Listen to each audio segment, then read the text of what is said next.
Authorized Detention. So you are now in a custody suite after being arrested. As you enter the suite, an officer will take you to the custody desk where a sergeant or designated detention officer will explain why you have been arrested and why they feel it is necessary to bring you into the police station. This allows the custody sergeant to decide if the officer has met the legal requirements to bring you into custody, and is not to decide if they think you may or may not have committed an offence. If the custody sergeant makes the decision that you will remain at the police station and that the officers acted legally, then they will say the phrase, "Your detention has been authorised." This means that you will be staying at the station for a while, whilst we can look into what has happened. The officers will not know how long you will be in custody, but they will try to make it as quick as possible. During this conversation, you do not have to agree with what the officer has said, but don't worry, you will get to have your say when you are interviewed. The officers must tell you the reasons for why you are being held at the station. This could include to obtain evidence by questioning, which means to ask questions during an interview, to collect any evidence such as CCTV or statements, to make a decision about what happens next. They will write down what you say. The rest of the process will then begin with looking after you in custody and explaining your basic rights. Facts of the arrest are explained, reason for arrest, and reason for why you are being kept at the station. This is for the custody officer to make a decision to keep you at the station. Legal advice. Whilst you're at the police station, you'll be offered free and independent legal advice as your first basic right. But what does this mean?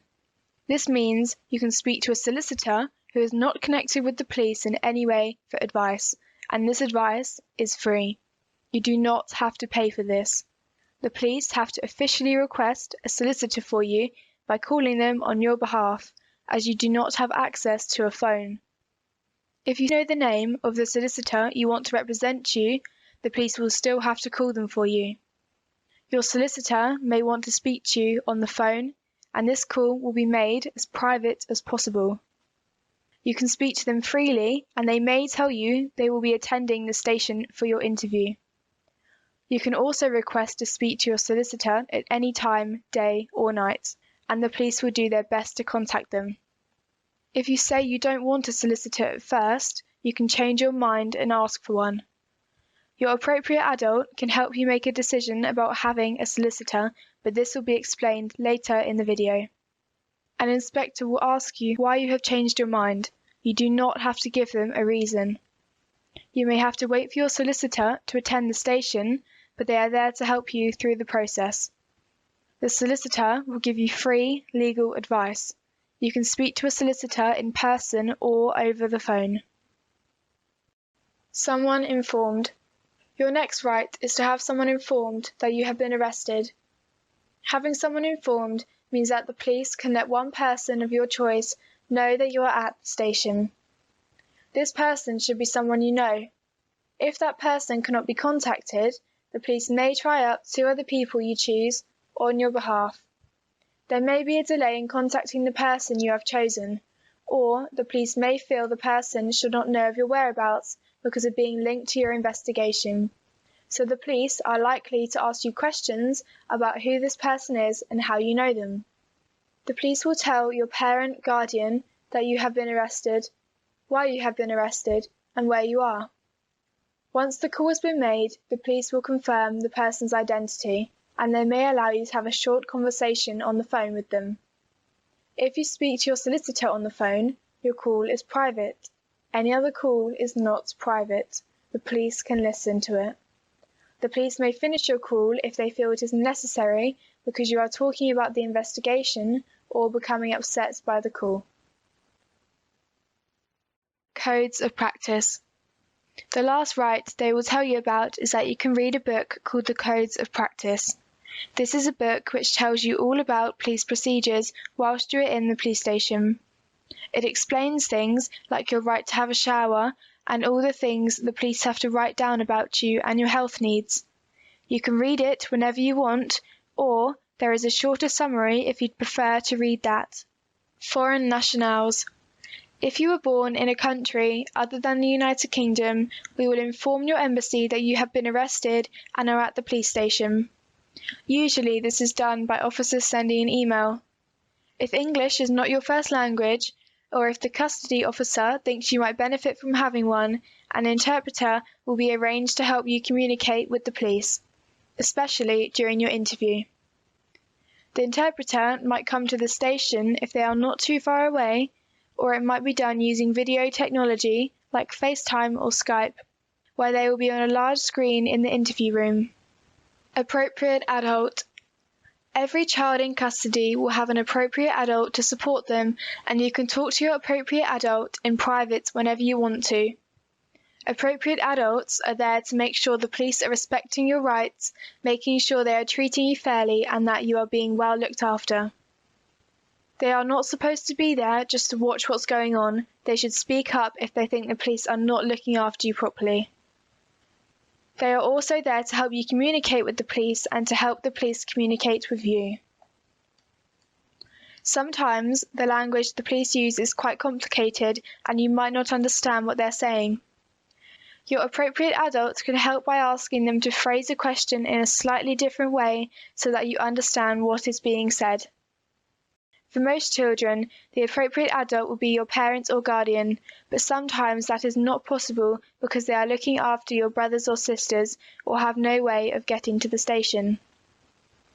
Family members are the preferred option, but if that can't happen, police may ask social services, other professionals that know you, or someone from the appropriate adult service to come to the station and do the job instead.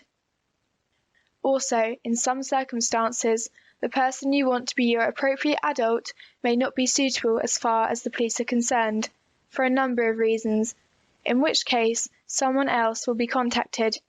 Usually the police would explain why they have done this. Medical conditions you have. You will be asked questions about your health and well-being. It's really important you tell us about any medical conditions you have and any medicines you take. You may not be able to remember the exact name of the medication, but you will need to explain what you take the medication for. We are not being nosy, but we need to keep you safe. This also means telling us if you have taken any drugs or drunk any alcohol. We won't be cross, and it won't affect your case, but it might change the way we look after you whilst you're with us, checking in on you more regularly to make sure you are well. We will also ask you if you have ever tried to hurt yourself or kill yourself. We understand these are very personal questions, but we may need just to change the way we look after you whilst you're in custody. If you do take regular medicines, we can arrange for you to see a nurse so they can discuss with you whether you need to take it whilst you're with us. The nurse will usually give out any medicines, not the police.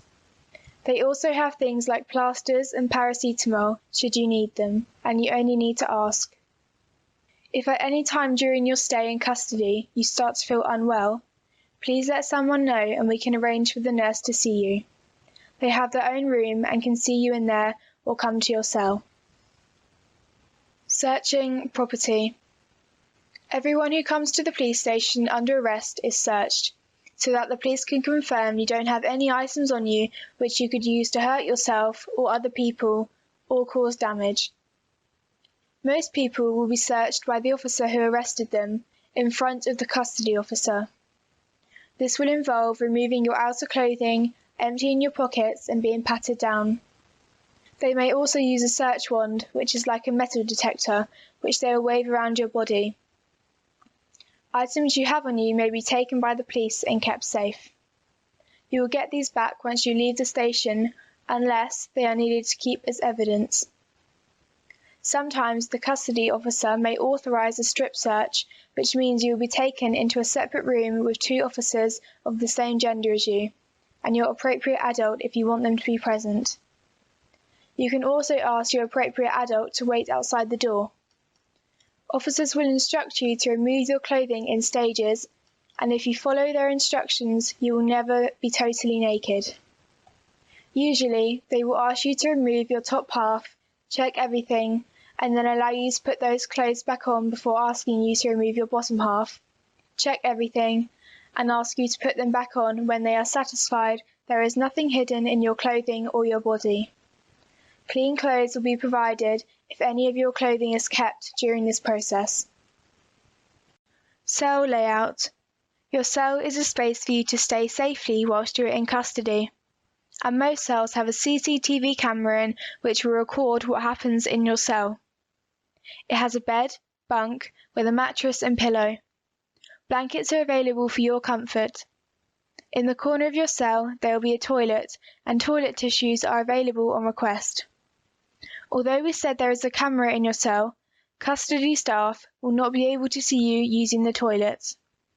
You will be shown a panel on the cell wall with a button on it which you can press to ask for assistance, a drink, a call to your solicitor, or an update on your case. In older custody suites, someone will come to your cell door and talk to you through a rectangular-shaped hole in the door. In newer suites, someone may talk to you through an intercom system to try to help you with your request. Wellbeing. Whilst you are in custody, the custody staff are there to look after your well-being. You may have seen a custody nurse, but there are other people who work in custody who may be able to help you too. Some suites have drug and alcohol workers who can talk to you if you would like to talk to someone about your drug and alcohol use. All suites have somebody called a diversion worker. They are there to support you and discuss any well-being or learning difficulties you face. They can put you in touch with people who may be able to help you once you have left custody, like counsellors. If you are female, an officer will also be there as your dedicated carer, someone who is there to look after you. If possible, this will be a female officer. You can talk to this officer if you have any requests or concerns around your period or possible pregnancy. Sanitary products are available when you need them. Please ask staff. You can also have a shower or be taken to a sink to wash your hands and face, as well as a toothbrush and toothpaste if you'd like to freshen up. You can speak to staff about any of these things at any time.